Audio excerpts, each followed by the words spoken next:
विहाना रेसिपीमध्ये आपलं स्वागत आहे. आपण करणार आहे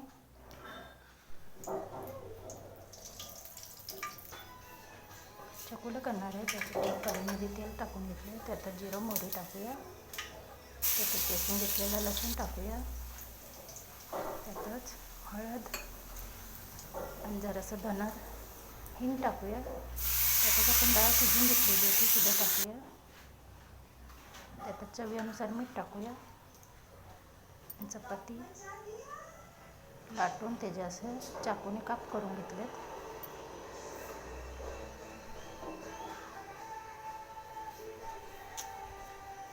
एक एक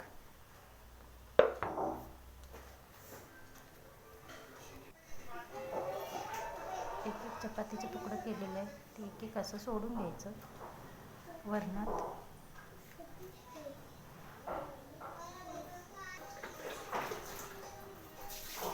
असं सुट्टं सुट्टं सोडायचं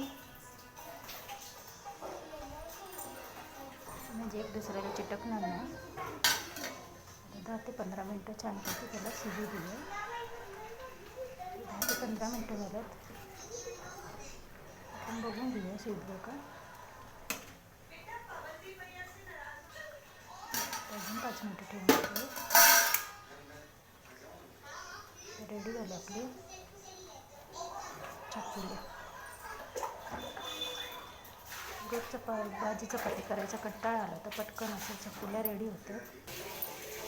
व्हिडिओ आवडल्यास लाईक शेअर सबस्क्राईब करायला विसरू नका. धन्यवाद.